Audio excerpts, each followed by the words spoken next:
You know what nobody tells you before you move to Vietnam? Not the travel blogs, not the expat forums, not even the friends who visited for 2 weeks and think they've got it all figured out. Nobody tells you that one day you'll be sitting in a plastic chair on a sidewalk in Ho Chi Minh City, eating a bowl of pho that costs less than $1, and you'll realize with absolute clarity that going back home is no longer something you can casually do. Not because you don't want to, but because you genuinely can't afford it anymore. That hit me on a Tuesday, just a regular Tuesday, and it changed the way I thought about everything. My name is Martin Calloway. I'm 63 years old. I spent 31 years as a high school geography teacher in Portland, Oregon, and if you'd told me at 50 that I'd be retired and living in Southeast Asia, I would have laughed and offered you a coffee, because clearly you'd had too many already. But here I am, and honestly, 3 years in, I'm still not sure whether I made the best decision in my life or the most complicated one. Maybe both. Probably both. Let me take you back to where this actually started. I retired in 2021. I didn't plan to retire that early. 60 was the original target, but the school district offered an early retirement package that I'd have been foolish to turn down, and the pandemic had already restructured everything anyway. Teaching over Zoom for a year had quietly drained something out of me that I hadn't even noticed was leaking. My wife Denise had passed away 4 years earlier, ovarian cancer. Diagnosed in February, gone by October. You don't recover from something like that the way movies suggest you do. You just slowly rebuild around it, like a tree growing around a fence post. And for a long time, that rebuilding just meant going through the motions. Getting up, teaching, coming home, eating dinner alone. So when the retirement package landed on my desk, I didn't feel excitement, I felt terror. Because the thing I'd been dreading, too much empty time alone in that house, was suddenly the only thing in front of me. My daughter Claire lives in Denver with her husband and 2 kids. My son James is in Toronto. They're both doing well, both busy, both wonderful people who call more often than most adult children do, I think. But they have their lives. And I had this house in Portland with 3 bedrooms and Denise's garden in the back that I'd been maintaining but never really tending to. A colleague of mine, Gary, who'd taught history at the same school for 22 years, had retired 2 years before me and quietly disappeared to Thailand. He'd send occasional emails, nothing dramatic, just photographs of temples, street food, sunsets over the Gulf. And one day I wrote back and said something like, "How is it really?" And he sent me the most honest email I'd ever received from a man I'd known for 15 years. He said, "Martin, I wake up every morning and I don't feel like I'm waiting for something. I just feel like I'm in it." That one sentence did more to reshape my thinking than anything I'd read in a travel guide. I didn't go straight to Vietnam. I spent about 8 months researching, which is what teachers do. We research instead of acting, and then we research our research. I looked at Thailand, Malaysia, the Philippines, Portugal, Mexico. I made spreadsheets, I joined forums, I watched probably 300 hours of YouTube videos from people who'd already done it. Vietnam kept coming back to the top. Not because of some romantic notion I had about the country, I'll be honest. My generation carries a complicated relationship with the word Vietnam, even if the war ended decades before most of the people living there were born. But the cost of living numbers were hard to argue with. The food reputation was extraordinary. The infrastructure in cities like Ho Chi Minh City and Hanoi was better than I'd expected. And the country had this energy that came through even in amateur videos, this sense of forward motion. I flew over in March of 2021 for what I told myself was a 3-week scouting trip. I'd already mentally committed to 12 months. I just hadn't admitted that to Claire yet. My first 2 nights in Ho Chi Minh City, most locals and long-term expats call it Saigon, and I do too now, were in a hotel in District 1, the tourist center, and it was fine, but it wasn't what I was there for. I'd arranged through an expat Facebook group to meet a guy named Doug, an American from Cincinnati who'd been living there for 6 years. We met at a cafe in District 3 on a Saturday morning and talked for 4 hours. Doug was not what I expected. He wasn't one of those people who performs happiness at you. He didn't try to sell me on the country. He just talked, and he answered my questions without spin. When I asked what the hardest part was, he said, The bureaucracy around visas will make you want to tear your hair out, and you'll have at least 1 week every year where the heat genuinely makes you angry at the planet. When I asked what surprised him most, he paused and said, how quickly it became home, and how strange that is to explain to people back in Ohio. That conversation mattered more to me than all the spreadsheets. I ended up staying in Saigon on that first trip for 3 weeks, and then I extended by another 3 weeks because I'd found an apartment to rent in District 7, a neighborhood called Phu My Hung, and I wanted to actually live in it for a bit rather than just visit. Phu My Hung is interesting because it's this very planned, somewhat sterile South Korean-influenced development in the south of the city. Wide roads, parks, a lot of expat families, international schools. It's not the most Vietnamese part of Saigon, and some people find it too sanitized. But for someone arriving alone and trying to get their bearings, it was genuinely useful. The apartment was on the 9th floor of a building called Sunrise City. Yes, that's really the name. And it had a view of a park, and beyond that, a tangle of rooftops and satellite dishes that stretched for miles. I'd stand on the balcony in the early mornings with coffee and watch the city come alive. Motorbikes at 5 in the morning, women in conical hats pushing carts, the sound of someone doing exercises in the park below. And here's the thing, I didn't feel lonely there, which I hadn't expected. In Portland, I'd feel lonely in my own living room. In that apartment in a city of 10 million people where I knew almost no one, I felt strangely at peace.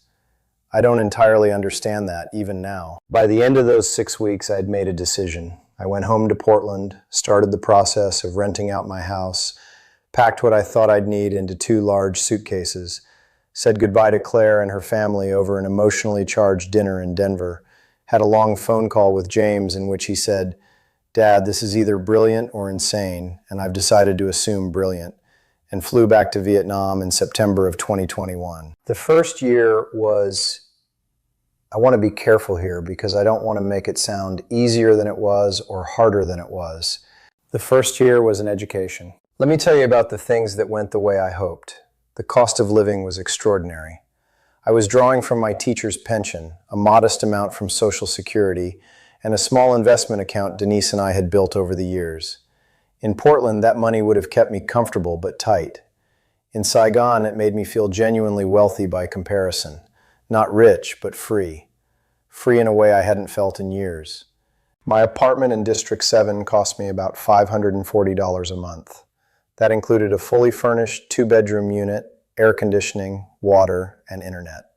I eventually moved to a place in District 4, a smaller, more Vietnamese neighborhood, noisier, messier, infinitely more interesting, and found something similar for around $480. The food was absurdly affordable. I'd spend maybe $12 to $15 a day on meals if I was eating mostly local, which I did almost always. A bowl of bun bo hue, which became my favorite, a spicy beef noodle soup from central Vietnam, at the woman's cart 2 blocks from my building cost 20,000 dong. That's less than $1. Healthcare surprised me. I was skeptical coming in because American healthcare has a way of training you to be skeptical of anything that doesn't cost a fortune. But the international hospitals in Saigon, I used FV Hospital in District 7, were genuinely impressive. Clean, modern, English-speaking staff. My first checkup there cost me $60 out of pocket, which included blood work. I eventually bought a local health insurance policy for about $90 a month, which covered most things. In Portland, I'd been paying over $400 a month just for supplemental coverage. The food culture absorbed me completely. I started eating the way Vietnamese people actually eat, at small plastic table restaurants on the sidewalk, at market stalls, at the kind of place that has no sign and no menu, and you just point at what the person next to you ordered. My Vietnamese is still embarrassingly basic after 3 years, which I'm genuinely ashamed of. But I've learned enough to navigate menus, greet people properly, and fumble my way through enough interactions that the vendors near my apartment treat me like a familiar face rather than a tourist. But here's where it gets more complicated, and this is the part the YouTube videos don't spend much time on. The visa situation in Vietnam is something you need to understand before you commit. Unlike some countries, Vietnam doesn't have a formal retirement visa. What that means in practice is that you're constantly managing your legal status through a combination of tourist visas, e-visas, business visas, or a long-term temporary residence card if you can manage to get one. When I first arrived, the standard approach for many expats was a one-year business visa that an agent could arrange for you, not quite above board legally, but widely tolerated. After the pandemic, the rules shifted, tightened, loosened, then shifted again. In my second year, I had a 2-month stretch where I was genuinely uncertain whether I'd be asked to leave. The visa rules had changed, my arrangement through an agent had fallen into a gray area, and I spent more hours than I'd like to admit sitting in waiting rooms at immigration offices sweating through a collared shirt. I eventually got it sorted, but it cost me money, time, and more stress than I want to admit to anyone who's asking me whether I recommend Vietnam for retirement. The answer is yes, but with an asterisk the size of my apartment building. The heat also deserves more than a passing warning. Saigon sits close to the equator and doesn't have 4 seasons. It has hot season and slightly less hot and wet season. The temperature rarely drops below 26 degrees Celsius, and during the hot months it regularly hits 36 or 38. When you factor in the humidity, stepping outside at noon in April feels like walking into someone's mouth. I am from the Pacific Northwest. I wore fleece in July. The adjustment was not small. I bought a second-hand bicycle in my first month and gave it away by the 4th, because cycling in Saigon traffic is something you either grew up doing or you didn't, and I very much didn't. The motorbike swarms at rush hour are something you have to witness to understand. It's not chaotic in a dangerous way exactly. It's more like a living organism, a fluid that flows around you in ways that feel impossible until they become normal. I walk a lot now. I use the Grab app for longer distances. Grab is like Uber, but for Southeast Asia, and it is an absolute lifesaver. And then there's the thing I mentioned at the very beginning, the thing that hit me on that regular Tuesday. About 18 months into my time here, Claire called to tell me that her daughter, my granddaughter Phoebe, who was 5 at the time, had her first dance recital in November. And I started looking at flights from Ho Chi Minh City to Denver, and I sat with those numbers for a long time. A round trip to Denver, booked a couple of months out, was running between $900 and $1,200. And that sounds manageable if you frame it against an American salary. But I was living on a fixed income in a place where my monthly expenses ran to about $1,100 total. A round trip home was essentially one entire month of my life in Vietnam. Rent, food, healthcare, everything. And I sat with that for a long time. I went. Of course I went. You don't miss your granddaughter's first dance recital. But I went with the full understanding that this was now a calculation I had to make. Going home was no longer casual. Going home had a cost I had to account for in a way I hadn't when I was planning all of this out on my spreadsheets in Portland. That was the thing I hadn't expected. Not just financially, emotionally. The distance had always felt abstract until it was Phoebe in a tutu and me looking at a flight price. That feeling didn't go away after I came back from Denver. It settled in. It became part of the texture of life here. This awareness that home, the physical place and the people in it, existed at a cost I had to consciously decide to pay. And that was new. That was genuinely new. When I got back to Saigon after that November trip, I was jet-lagged and a little hollowed out. The flight back was grueling. Portland connections, a layover in Taipei, the long haul across the Pacific. And I remember landing at Ten Son Not Airport at 6 in the morning, walking out into the thick pre-dawn heat and getting into a Grab car while the city was still mostly asleep. My driver had a small Buddhist amulet hanging from his rearview mirror, and he played soft Vietnamese pop music at a volume just above silence.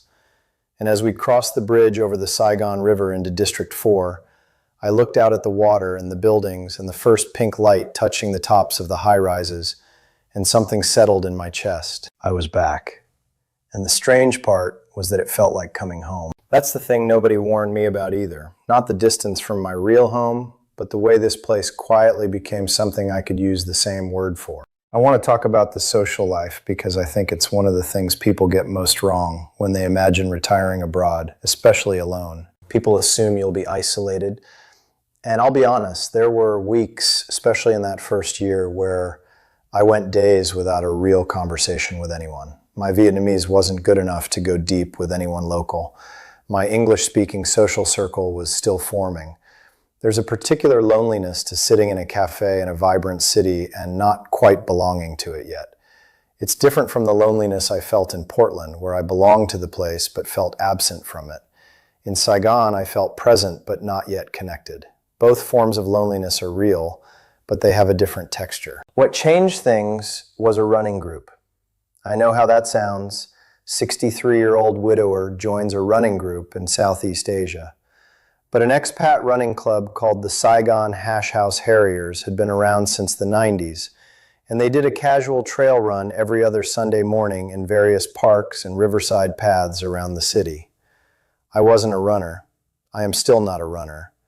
But it was an outdoor social event with English speakers who weren't trying to sell me real estate or visa services, and that was enough to get me there 3 Sundays in a row until I'd built up what I can only call a cast of regular characters. There was Renata, a Brazilian woman who'd come to Saigon as a photojournalist in 2014 and never left. There was Phil, a 67-year-old semi-retired architect from Manchester who'd come on a 2-year contract and was still there 7 years later because, as he put it, I went back to Leeds for Christmas one year and it was raining and I thought, no, I'll head back. There was a Canadian couple, both teachers in their mid-50s, taking a sort of sabbatical that had extended into something more permanent.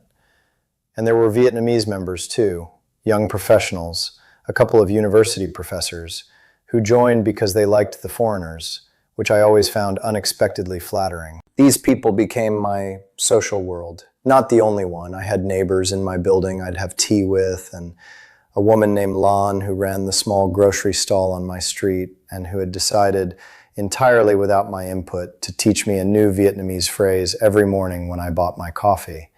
But the running group was the anchor, the place where I had the kind of conversations that reached something real. I want to say something about Vietnamese people and the way they treated me, because I think this deserves more than a passing mention. There is a warmth here that I wasn't prepared for. And I don't mean the performative warmth of a tourism industry.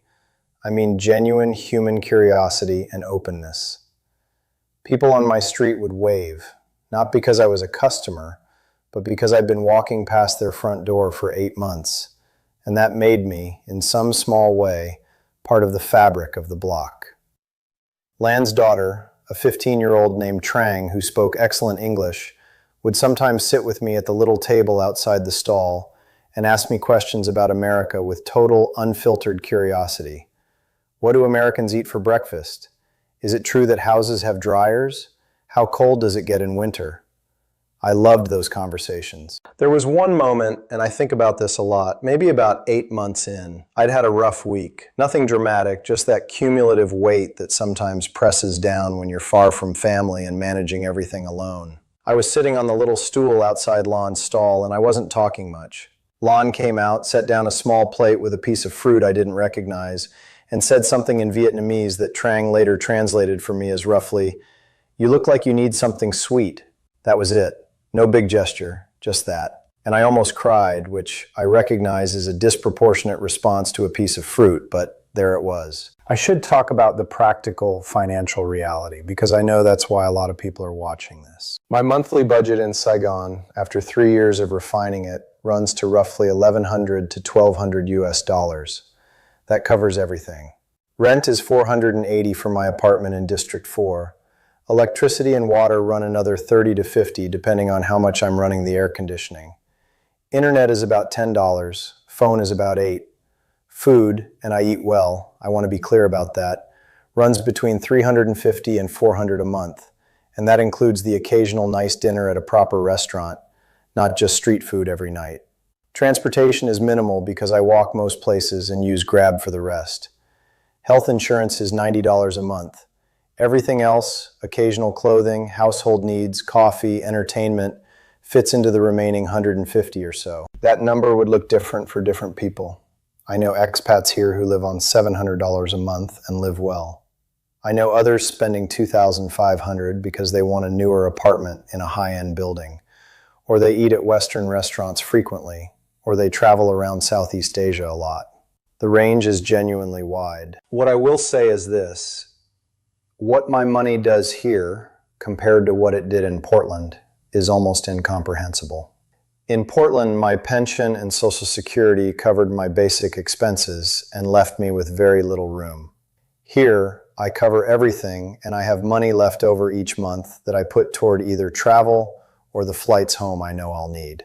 For the first time in my adult life, and I say this carefully because I know it sounds strange, I feel financially stable. Not rich, stable. There's a difference, and that difference matters when you're 63 and you were quietly worried about whether you'd have enough. But I want to be honest about the things that have genuinely been hard, and not just the visa stress or the heat, because those things I'd been somewhat warned about. The thing I was not warned about, the thing the thumbnail on this video alludes to, is that a life abroad creates a kind of financial gravity that pulls you further away from home year by year, not closer. Here's what I mean. When I left Portland, my house went to a property management company as a rental. My renters have been mostly good, there have been the normal maintenance headaches, and the rent largely covers the mortgage and costs. But every time something is needed fixing, a water heater one year, some foundation work the next, it came out of my savings. And simultaneously, flights between Vietnam and the US have not gotten cheaper. If anything, they've become more variable and harder to time well. The result is that I've been back to the United States 3 times in 3 years. Once for Phoebe's recital, once for a health scare involving my sister in Eugene. She's fine now. It turned out to be less serious than the call made it sound. But those hours before I knew that were among the hardest I've spent here. And once for James's wedding, which was a week in Toronto in June of last year. 3 times in 3 years. When I was still in Portland and thinking about making the move, I told myself I'd go home twice a year. Easily. It's not that far, right? 20-something hours, sure, but manageable. I had not run the numbers on what twice a year would actually cost me relative to how I was going to be living. $2,400 in flights per year on a $12,000 annual expense budget is a 20% line item I hadn't really accounted for.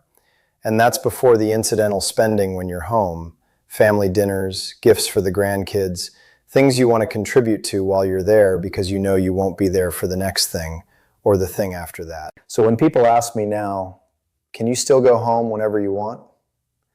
The honest answer is no. Not when I want to, when I can afford to. And that is not the same thing. That shift in thinking took me a while to process.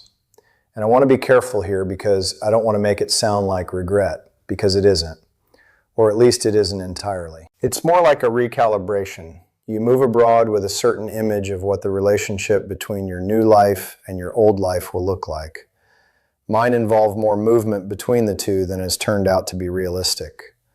And once you've lived on a lower cost of living long enough, you genuinely can't bridge back as easily as you thought. The financial life you've built is optimized for where you are. Spending a week in America, staying with Claire in Denver, or dealing with some issue at the Portland house means absorbing American prices on a budget that's calibrated for Vietnamese ones. It feels, honestly, like being squeezed. My friend Phil from the running group put it well. He was on his way back from a 2-week stay in England, and I went to meet him at a coffee shop near his apartment. And he sat down and said, "I love England. I love going back. But I also can't wait to get back here, because here I can breathe. Financially, I mean, I can breathe." That is exactly it. Here I can breathe. And that's a gift. But it comes with the other side of the coin, which is that breathing here means the other place. The place with the people you love becomes harder to get to. I've thought a lot about whether there are things I would do differently. The house in Portland, I wonder sometimes whether I should have just sold it when I left. The rental income is useful, but the management headache and the psychological weight of owning property 8,000 miles away is not nothing. A leaky water heater at 2 in the morning my time means a call from the property manager at 3 in the afternoon. It's manageable, but it's a tether in a way I didn't fully anticipate. Some people sell everything before they go and feel liberated by it. I understand that impulse now in a way I didn't when I was still standing in Denise's garden, wondering what to do with the house. The language, I would have started seriously studying Vietnamese before I arrived. I knew a few words, tourist words, but the language is tonal in a way that takes genuine time to rewire your ear for. I've made progress. I genuinely have. But I look at expats who arrive speaking even basic conversational Vietnamese, and their daily experience is noticeably richer for it. There's a wall you hit when you can only exchange pleasantries and transactions, and I'm still climbing that wall. And the flights, I would have built them into the budget from the beginning rather than treating them as an incidental expense. 2 trips home per year at roughly $1,200 each. That's $2,400 that should have been a fixed line in my planning, the same way rent was. Instead, I treated it as a variable and was surprised when it mattered. But I also want to tell you what I wouldn't change. And this list, I'm relieved to say, is longer. The decision to actually go. That Tuesday morning on the balcony in Phu My Hung watching the city wake up, I would not trade that for anything I left behind in Portland. The decision to stay past the scouting trip instead of going home and overthinking it further, that was the right call. And strangely, the things that were hardest have also been the things that stretched me in ways I needed to be stretched. The visa stress forced me to learn how bureaucracy works in a different system. The heat forced me to slow down and adapt my schedule to mornings and evenings rather than fighting the midday like someone raised in a mild climate. The social rebuilding, making friends from scratch at 61, forced me to remember that I was still capable of it. I'd been quietly afraid I wasn't. I want to tell you something I haven't said to many people. Something that feels important to include if I'm actually being honest here. Before I left for Vietnam, I had a conversation with my doctor in Portland. A routine thing, a going away checkup, and at the end of it, she asked me how I was feeling. Not medically, but actually feeling. And I sat there for a moment and said, I think I've been surviving since Denise died. I'd like to try something different. And she nodded, the way good doctors do, and she said, then go. I think about that exchange a lot, because the truth about why I came here isn't just the cost of living, or the food, or the adventure of a new place. It's that I was a man who'd been surviving on routine for 4 years, and I needed to find out if there was still something in me that could do more than that. Somewhere that wasn't soaked in grief the way Portland had become. And Vietnam gave me that, not immediately, not easily, but gradually and honestly. By my 3rd year here, which is where I am now, the life I've built looks nothing like what I sketched out on those spreadsheets in Portland. And yet it works. It works in ways that feel almost embarrassingly real compared to the life I was living before. My mornings start around 5:30. The heat is manageable that early. And I walk about 40 minutes through the streets near my apartment, past the temple on the corner of my block, past the women setting up the morning market on the street that runs down to the canal. I buy a small glass of café trung, egg coffee, which sounds alarming if you've never had it, but is actually one of the great small pleasures on earth, from a cart outside a building that used to be a French colonial shophouse. The man who runs it knows my order. We have a small routine of gestures and the same 2 Vietnamese words from me every morning.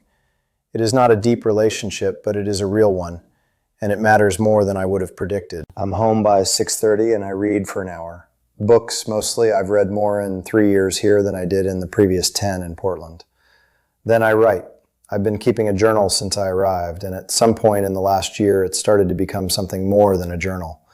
I don't know if it'll ever become anything, but writing it has given structure to my days in a way I didn't expect to find. By mid-morning, I'm usually out again. Errands, Vietnamese lessons twice a week, coffee with someone from the running group, wandering through a part of the city I haven't spent much time in. Saigon is not a city you finish exploring.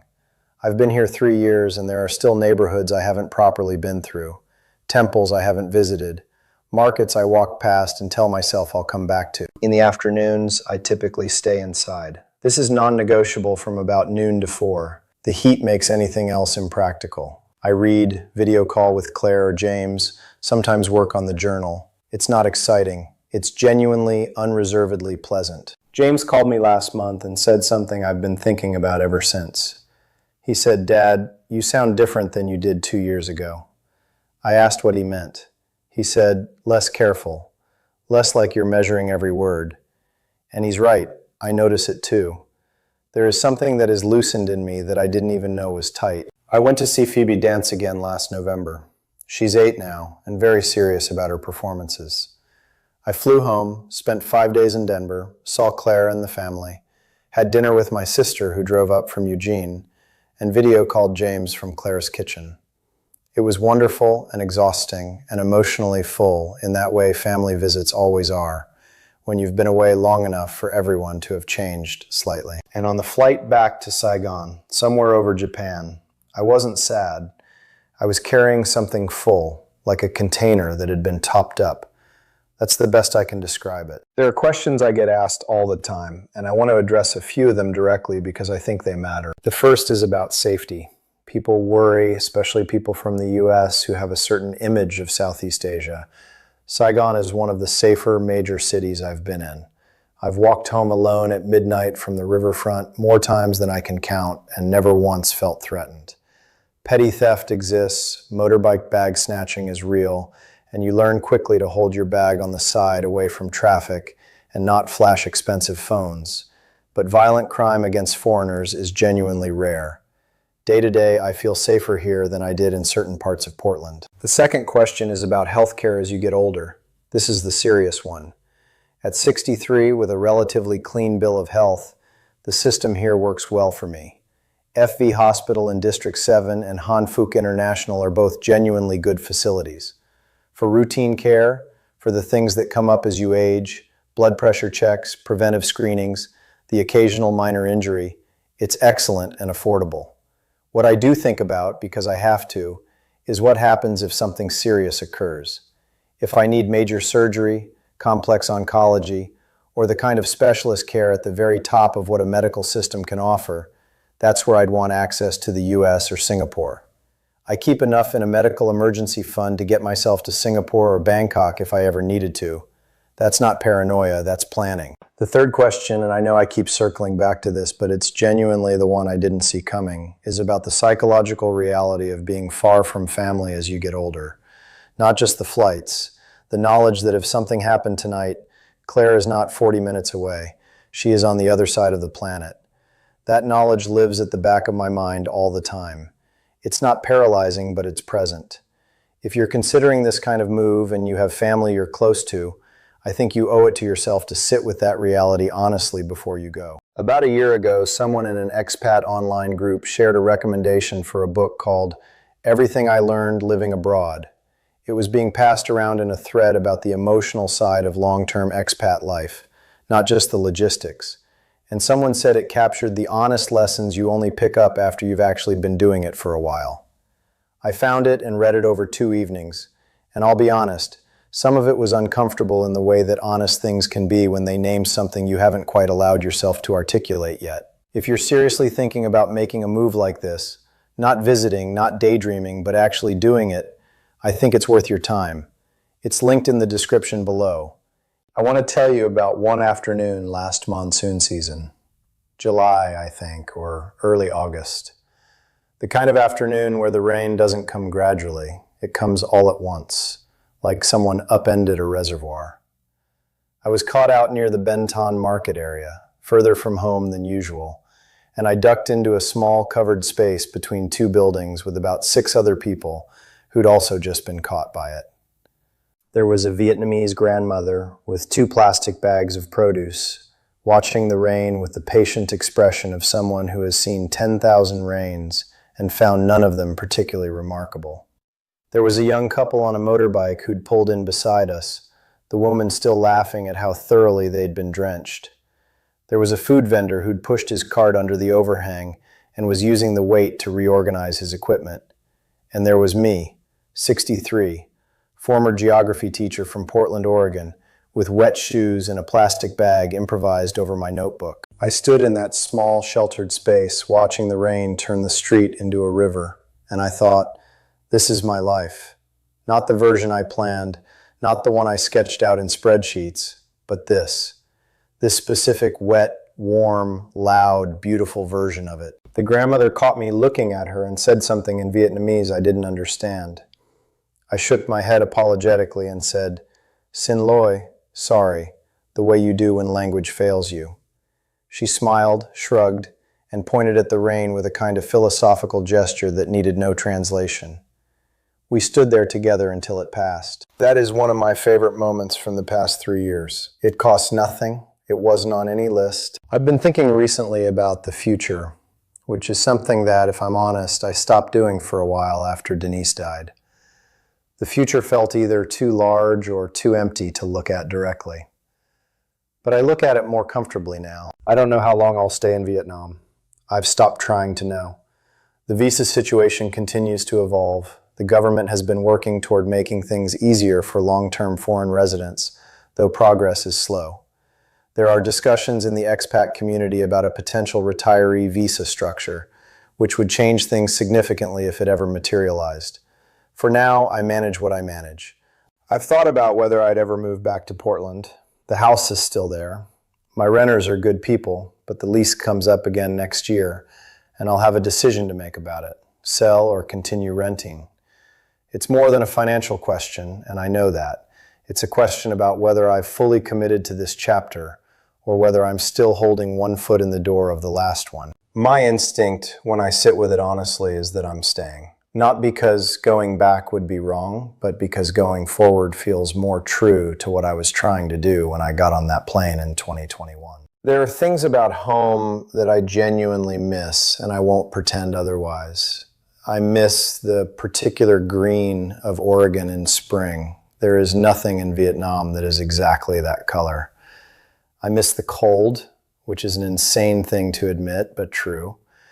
I miss being able to drop in on Claire and the kids without it being an event that required a year of planning and $1,200.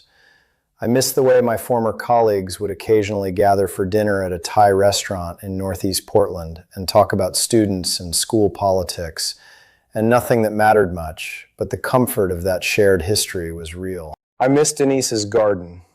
I don't miss the house the way I expected to, but I miss standing in that garden in October with a cup of coffee and smelling the end of summer. And yet, this morning I walked to the temple on the corner at 6 o'clock, and there was a monk sweeping the courtyard. The smell of incense carried out into the street. A rooster somewhere in the block behind me was making itself heard, and the sky was that particular shade of violet it gets just before the sun fully commits to the day. I stood on the sidewalk for a moment before turning for home, and I felt, not for the first time, grateful. Genuinely, specifically grateful for the life I am actually living, not the one I lost or the one I once imagined. That's new. That took a long time to get to, but it arrived. If you're watching this because you're thinking about doing something like this yourself, retiring abroad, starting over somewhere unfamiliar, trying to find out if there's still a version of your life that can surprise you, here's what I'd actually tell you. Go in with honesty about the distances. Don't underestimate what it means to be far from family, financially and emotionally. Don't assume that the ease of the life you're building in a low-cost country will translate into the ability to move freely back to the expensive one you came from. It doesn't work that way. The thumbnail on this video isn't a gimmick. It's something I genuinely said to my daughter on the phone last year when she asked why I couldn't just come home for Thanksgiving. I said, "Claire, I can't afford to go home anymore." Not the way we'd both once assumed I could. But also, and this is equally true, go. If it's the right thing for you, go. The version of myself that stayed in Portland, rattling around that house, going through the motions, I feel compassion for that person, but I don't want to be him again. The person who stood in the rain outside Ben Thanh Market next to a Vietnamese grandmother in comfortable silence, that person is more alive. I'll take more alive every single time. One last thing, and then I'll let you go. There is a version of this story that gets told as a pure success narrative.